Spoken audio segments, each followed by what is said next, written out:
Hello everyone and welcome to this Your Overseas Home webinar. My name is Rosie and I'm a senior copywriter at Your Overseas Home and Spain Property Guides. It's great to have so many of you with us today, whether you're watching us live or catching up on demand. Today we'll be chatting with Nicole Sandler, a private wealth manager at Chase Buchanan, about your financial considerations that you should think about when moving to Spain. So before you start your presentation, Nicole, could you please introduce yourself? Sure. I'm just going to click to my next slide, actually. So just hello, everybody, and it's really nice to be here, and it's a real pleasure to be able to present to you all this afternoon. It's about 31 degrees here where I am in Spain, and it's 5:30 p.m. But I am a private wealth manager with a company called Chase Buchanan, and they're an independent wealth management company. So I'm physically based in Spain. I'm in a small town called Javier, which is on the Costa Blanca. So it's just in between Valencia and Alicante, directly across from Ibiza. I'm a bit biased, but it's a very, very beautiful and stunning coastline here. So I've lived here in Javier, and I've been a financial planner for 9 years, helping foreign nationals navigate through all of the complexities and challenges of moving to Spain. And before I lived in Spain, I lived in the UK for 8 years. I was a wealth manager there as well, working for a company called St. James's Place Wealth Management, which anyone in the UK may have heard of. But essentially what I do is just create a really clear strategy, and I try and simplify things as much as possible because I'm conscious of what I'm talking about today. It can get quite technical at times, and it can seem quite overwhelming and daunting because there's so many different plates spinning when you're looking at moving to Spain. There's logistics and visas and considerations and decisions to make about what to do with the assets and the property that you may have in your home country. And that's sort of chapter one. And then chapter two is sort of life in Spain. What happens? How does it look? What's the taxation? And I'm just conscious it can seem quite a lot at the outset. So don't worry. You don't need to keep completely up to speed with everything that I'm talking about. I think the great thing is that you're here to seek advice. And I would always encourage people to reach out and gain as much professional advice at the outset so that somebody like myself can just create a really relevant and tailored and simple plan for you to get you from where you are now across to Spain. So that's essentially what I do and what Chase Buchanan do. I'm just going to, that's basically what I said. Oh, and I'm Australian, if you haven't picked up the twangy accent. I'll try and speak slowly because it can be a vice that I speak quickly at times. Sorry if I do that. Okay, I think the best place to start when you're looking at moving to Spain is to talk about the Spanish tax year and tax residency, because this typically will dictate when in the year you move to Spain. And it's really important to get this part right because this is the part that can save you a lot of tax. It's relevant when in the year you move to Spain. And probably the simplest thing about Spanish taxation is the tax year is a calendar year from January to December. Then what happens in Spain is that there's actually 17 different autonomous regions, and they all do their own thing from a tax point of view. So it is quite important to know at least which region you're looking or regions you're looking at moving to, because the tax will be really different from one region to another.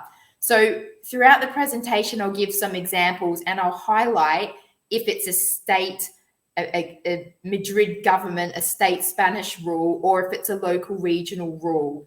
But basically, you're deemed to be Spanish tax resident if you spend 6 months or more in a calendar year in Spain. So that's 183 days or more, then you'd be deemed to be a Spanish tax resident. So that's a general rule of thumb, but it's not just about the time.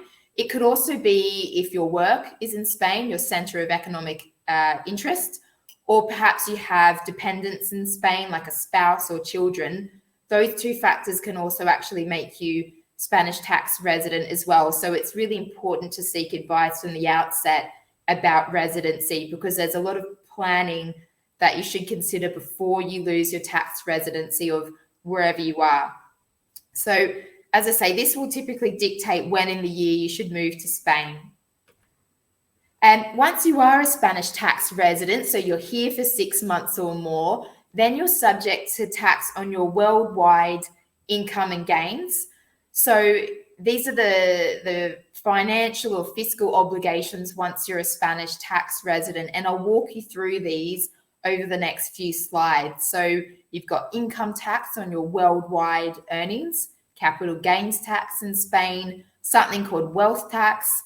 There's declarations of any overseas asset via a Form 720, Modelo 720.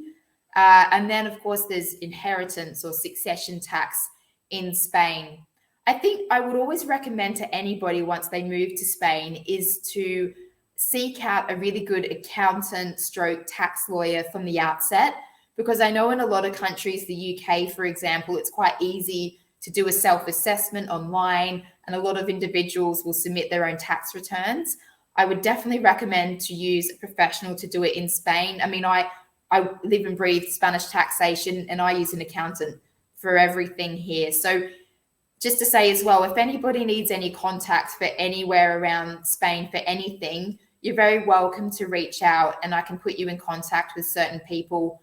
I'm 100% independent, so I have no corporate affiliations or ties to anyone, but just from being here for so long, I've got lots and lots of useful contacts if it's helpful to you. So I would definitely recommend to use an accountant, because a lot of what I'm talking about, you don't need to worry about so much. It will give you peace of mind that somebody will prompt you on what and when things are due. So if we start then with income tax, so what they do is they split this into two different camps. You've got the general rates of income tax, and then you've got the savings rates. And I'll show you over the next few slides exactly what that means. But you're subject to income tax on your worldwide income, irrespective of where it derives from. And then it will fall into either the general rates or the savings rates of income tax. The general rates of income tax differ from region to region. And what you do is you have the state rules, which are the same, and then you'll have the regional rules for the general rates of income tax. So you need to add the state rules and the regional rules, and the total of that will give you your general rates of income tax. But then the savings rates, they're the same all around Spain. So your income tax return is due at the end of June each year based on everything that's happened the year before. So right now it's income tax reporting time in Spain. It's a very busy month if you're an accountant here, and they will look at everything that has been at income for the year before, and then that's due at the end of June each year. So I mentioned that the general rates will differ region by region.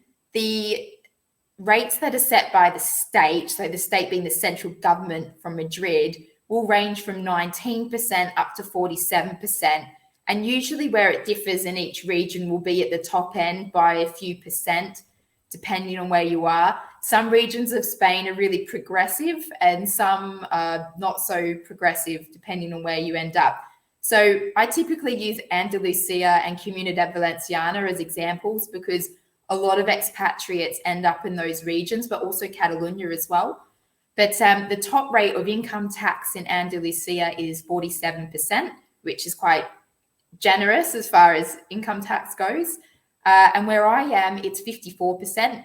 But keep in mind, this is the top end. So this is for income that's greater than 300,000 euros. I'm always asked if there's a personal allowance in Spain, and there is. It doesn't quite work the same way, and it's probably not as generous. It isn't as generous as it is in the UK, but it's 5,550 euros per person. And then there are some add-ons to that for certain circumstances, such as if you do joint tax returns, there's age allowances, disability allowances, dependents. They can all increase your personal allowance. And so that's really the general rates of income tax. And then these are the savings rates. So the general rates typically include any earned income or pension income, rental income, and then the savings rates includes capital gains tax, things like any interest income, dividend income, that will fall under the savings rates. And so these don't change. These are state-led tax bands. And over the last couple of years, they've added 2 different bands to this. There used to be 3. It now ranges from 19% up to 28%.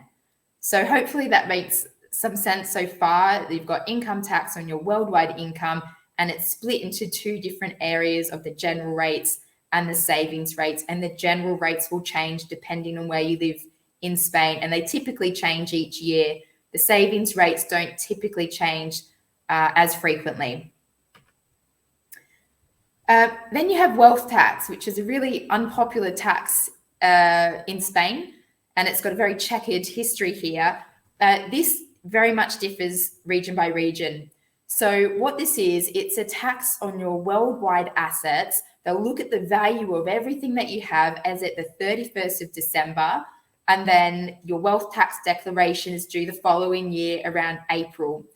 So they'll give you allowances as well, and the state allowances are that you have 700,000 euros per person, plus you have a main home allowance of 300,000 euros per person.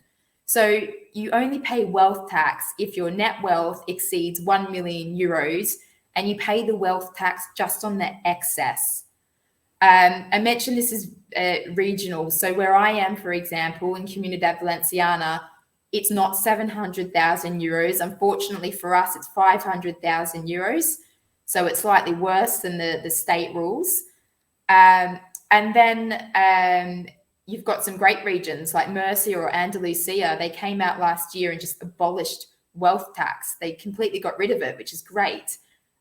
In Madrid, wealth tax has been exempt for, keep in mind the politicians live in Madrid. So wealth tax has been exempt there for quite some time, actually. So this really can make a big difference depending on where you live. There's ways to minimize wealth tax. There's reductions available. It's quite a complex calculation, but in reality, it's probably not as bad as a lot of people first anticipate. So as I say, Andalusia came out and they abolished wealth tax, which was very much welcomed. And then Spain as a central government came out in response to that. I think it was in response to that, and introduced something called National Solidarity Tax, also very unpopular. So this is a state rule. It's not a regional rule. This applies all around Spain. It came out from the Madrid central government, and it's a temporary measure, I hope. They've said it will be in place for 2 years, for 2023 and for 2024. I just don't know if it is temporary. They may extend it, they may not, but it's supposed to be a 2-year measure.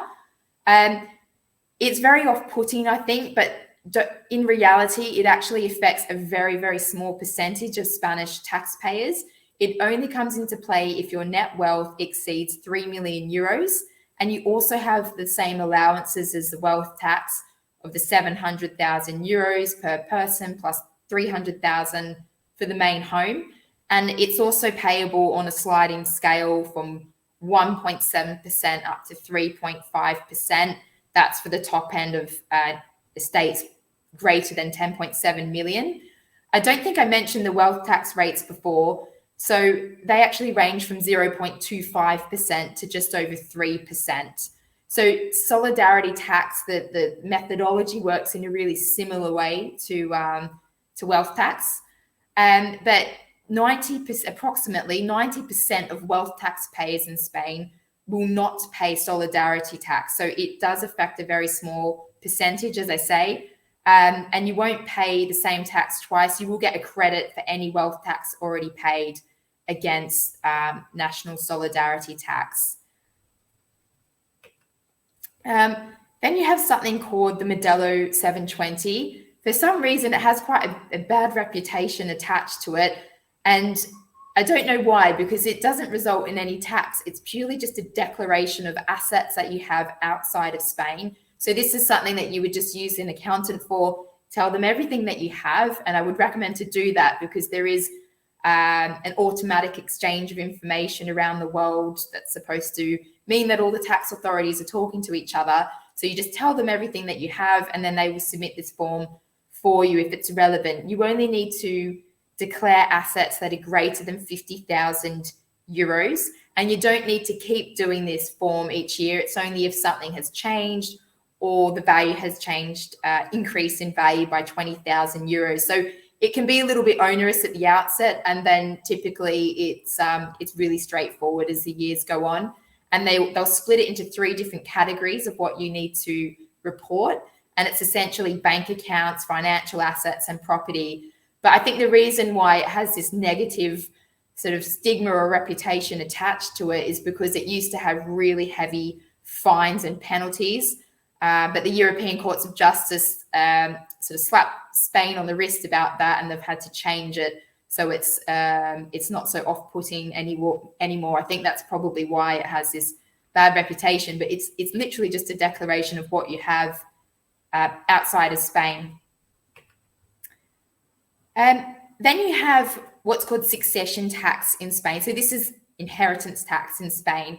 And if you're from the UK, for example, it basically works in the complete opposite way than it does to the UK. So the 2 scenarios when succession tax in Spain applies is, one, if the beneficiary, the recipient, lives in Spain. So if you live in Spain and you inherit from anybody anywhere in the world, then unfortunately you're the one that picks up the tax bill, and you only have 6 months to declare it and pay it, and you can't sell the asset first that you've inherited and use the proceeds to pay the tax. So it's quite harsh, I know, but that's one scenario when succession tax would be due, is if the recipient, the beneficiary, lives here.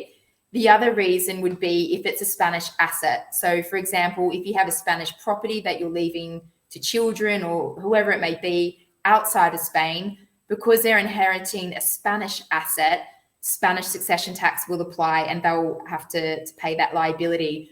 In general, I focus a lot with my clients on estate planning because it works so differently and because of that very short time frame. So I do a lot of work with my clients to protect one another on first death and thereafter on second death, to put in place as many mechanisms as possible to minimize the succession tax liability.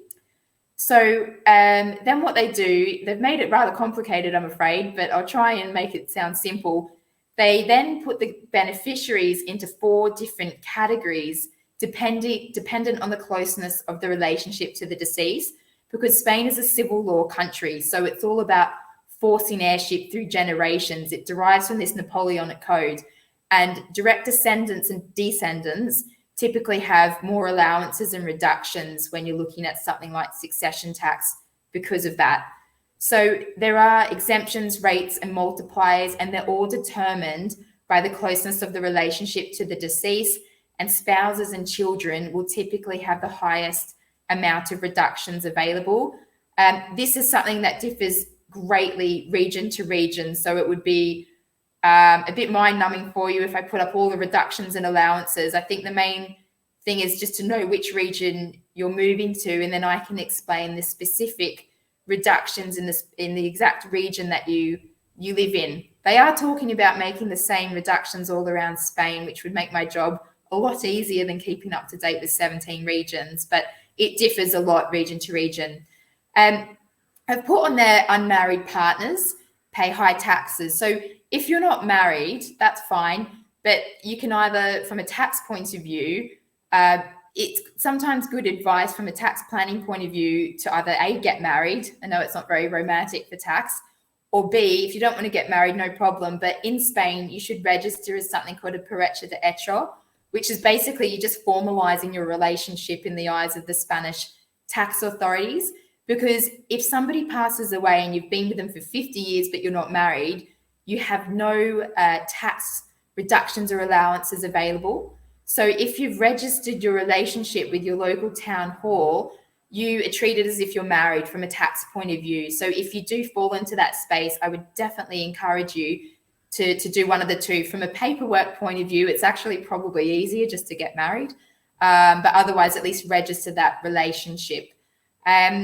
Then the tax rates for succession tax range from 7% up to 34%.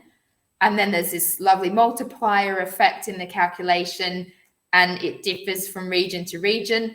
These are just the 4 different beneficiary groups. But Group 2 and Group 1 has the most amount of allowances of direct descendants and descendants plus spouses. If you look at Group 4, that's where unmarried partners or non-registered partners exist. 0 allowances for anything. Group 3 have very small allowances to help reduce succession tax. Wills, Spanish wills, just in general, you should have a will in any country where you have assets. So if you have assets in several countries, that's fine. You should have a local will in each one of those countries. It's much better than having one sort of international will. So as I mentioned before, that Spain is a civil law country that operate a forced heirship system. That means in Spain, if you pass away and you've got Spanish law applying to your will here, the default position is that a third goes to a spouse, a third goes to any children, and a third is up to your discretion. So it's quite rigid compared to Commonwealth countries like Australia or the UK. So there was a change in legislation back in 2015 that says if you live in Spain and you want your country of nationalities law to apply, you can stipulate that. You need to put that in your Spanish will. And for example, if you're from the UK and British law is applying to your Spanish will, your assets can pass to whoever you want in whatever percentage terms that you want. It's much more flexible. So don't worry about the ins and outs of this, because I would recommend just to use a notary or a lawyer, because they're the ones that would draft the will and they will guide you through all of this. So coming to the final couple of slides, these are the main sort of pitfalls, I guess, to avoid. Because I see it all the time when people haven't reached out for advice and they've moved here and then they've made contact and said, look, we've got all of these assets in the UK or whatever it might be, and they've missed out on so many tax planning opportunities, and they then end up having to pay a lot of unnecessary tax. So the first consideration would be that UK tax-free savings products such as ISAs or national savings and investment products like premium bonds, they're fully subject to the general rates of income tax in Spain. So they're fantastic in the UK because they're virtually tax-free. So if you are moving here, it's a consideration before you lose your UK residency to disinvest those, because then you take the proceeds tax-free. Otherwise, you can keep them. You can't do anything with them once you're in Spain. You can keep them. It's not a problem, but you need to report it, and it's fully subject to tax here. Any investment that's not Spanish tax compliant, all that means Spanish tax compliant, is that the tax authorities know, understand, and like the investment. So you pay very little tax on those sorts of investments. It's what we specialize in, is setting up Spanish tax compliance to minimize taxes in Spain. But if you have a non-Spanish compliant, which most investments from the UK or elsewhere would be, you end up paying quite a lot of tax each year, regardless of whether you withdraw from it or not. And the reporting of it is rather onerous as well. So again, it's just a review and a look at those, and some decisions need to be made before you lose your residency of where you are. The sale of a UK property will attract Spanish capital gains tax. So going back to what I said at the outset about it's really important as to when in the year you move to Spain. Because if you sold your UK main home, it's free of capital gains tax in the UK. But if you sold it at the start of the year and then you moved to Spain, therefore spending more than 183 days, you've actually sold it as a Spanish resident. And it's a really easy one to get wrong. Whereas if you moved in the second half of the year, you wouldn't be Spanish resident. So it's just an important one to point out at the outset. And same goes with your pension. If your pensionable age, which is 55 in the UK, with most pensions, you can withdraw up to 25% tax-free. That's a UK tax rule. Anything in Spain, taking that in Spain, it's fully subject to tax. And the last point on this is that Spain do not recognize trusts. They just view them as completely transparent from a tax point of view. If you have something with a trust wrapped around it, it's fully subject to tax in Spain. So again, a review on that before moving here should take place. I've already mentioned some of these points, but I think the main two are that it's really important to seek regulated financial advice before you move.